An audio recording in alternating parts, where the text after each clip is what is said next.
Secretary से है doctor Nausheen Hamid हमारे साथ हैं, उनसे बात कर लेते हैं। डॉक्टर साहब बहुत बहुत शुक्रिया, आप हमें हमेशा ज्वाइन करती हैं और ज़रा क्लैरिटी देती हैं। अब कोरोना की चौथी लहर जो है वो जारी है, लेकिन अब भी केसेस कम होने के बजाय बढ़ते नज़र आ रहे हैं। हमें अमवात भी 140 से ज़्यादा रोज़ाना रिपोर्ट हो रही हैं, तो इस पर हुकूमत को ऑब्वियसली परेशानी तो होगी। आपको क्या वजह नज़र आ रही है कि क्यों थम नहीं रहा मामला?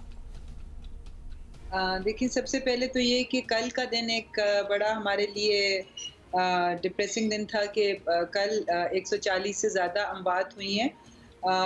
इससे पहले इतनी बड़ी तादाद में, बहुत महीनों से ऐसी इतनी बड़ी तादाद में नहीं हुई थी। मगर जनरली अगर आप इन्फेक्टिविटी का रेशियो देखें तो वो हमारा 6 और 7 के दरमियान स्टेबल हुआ हुआ है कि इन्फेक्शन रेट जो है वो 6 से लेके 7% तक जो है वो एक स्टेबिलिटी वाली सिचुएशन है कि ना वो कम हो रहे हैं और ना वो उस तरह से बढ़ रहे हैं।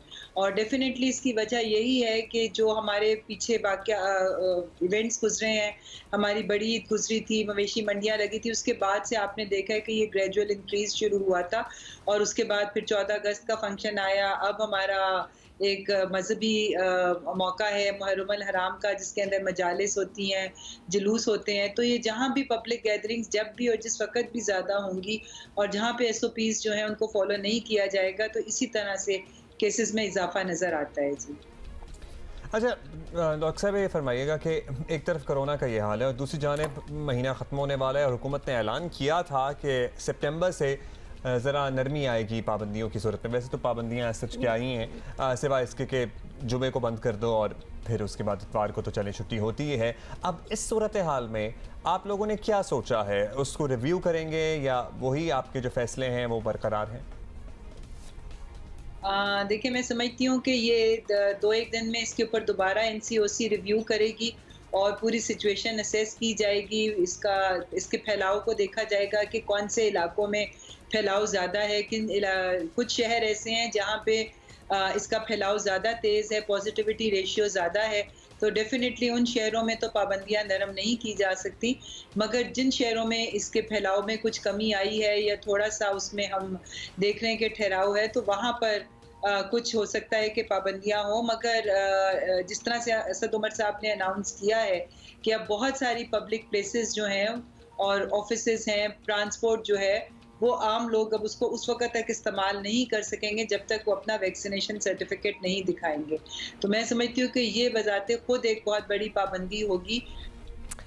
बिल्कुल, आप जो बातें बता रही हैं दे ऑल्सो मेक सेंस। और साथ साथ बता दें, वैसे तो हमारे पास पूरा एक ओवरऑल हम बताते हैं लोगों को परसेंटेज ऑफ पॉजिटिविटी क्या है। पंजाब का खास तौर पे एक मैं आपको बताना चाहती हूँ कि पंजाब में पॉजिटिविटी रेट 7.7 है। पिछले 24 घंटों में 35 अमवात हो चुकी हैं कोविड की वजह से। पंजाब की हम बात कर रहे हैं, नए केसेस 1516। डॉक्टर साहब, आपसे ये भी पूछना चाहेंगे कि ये तो बड़ा वाजे किया जा चुका है, बार बार बताया जा चुका है कि लॉकडाउन का तो सवाल ही पैदा नहीं होता, लेकिन ये लहर तोड़ने के लिए फिर कुछ तो करना होगा। तो लिहाजा हमें एक जो खौफ ये आ रहा है कि अभी जो नाम की एक लॉकडाउन सिचुएशन है, पाबंदियां हैं, अगर वो भी उठ गई तो क्या ऑप्शन बच जाता है फिर हमारे पास?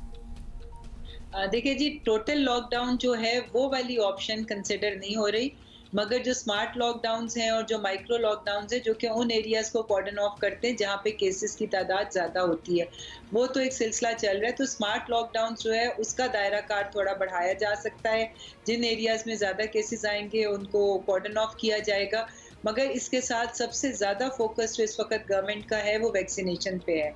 और जिस तरह से आपने देखा है कि अब तकरीबन 10 से 11 लाख की जो है वो डोजेस डेली जो हैं वो लग रही हैं और इसमें मज़ीद तेज़ी भी लाई जा रही है। मोबाइल वैक्सीनेशन सेंटर्स जो है उनको एक्टिवेट किया गया है और 3000 से ज़्यादा मोबाइल यूनिट्स जो हैं वो पूरे मुल्क में फंक्शनल हैं।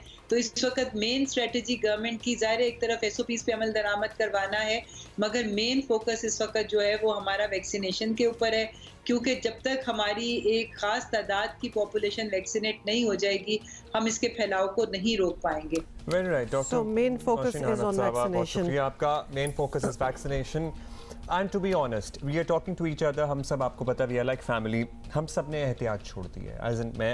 मैं बता रहा हूँ कि मैंने एहतियात नहीं छोड़ी है, लेकिन overall generally when we look around people are not wearing masks. जो पहले हमें ज्यादा लोग बाजारों में सड़कों पे मास्क पहने हुए नजर आते थे एट पब्लिक स्पेसेस, मतलब basically I don't see that anymore. In a nutshell जो एहतियात कर रहे थे उन्होंने कम कर दिए, और जो नहीं कर रहे थे, मतलब जो कम कर रहे थे उन्होंने तो छोड़ ही दी, उनका तो हो ही गया है। और फिगर्स ताकि आपको बड़ी अच्छी तरह अंदाजा हो जाए। कराची का हम बता दें पॉजिटिविटी रेट 13.41, हैदराबाद का positivity rate 10.47, these are big numbers by the way. Lahore is 7%।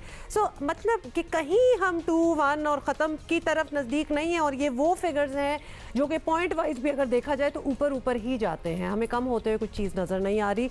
अमवात भी बड़ी अच्छी तरह स्टेट करने हैं what the real situation is. Please get yourself vaccinated. इसके अलावा तो अब तो कुछ और एडवाइस बनती भी नहीं है। ऑल्दो लाहौर में 10.7 है। अच्छा, पंजाब में ओके फाइन, ओवरऑल, और इवन वर्स, सो लाहौर में ज्यादा है। So please take care. क्या मसला है मास्क पहनने से?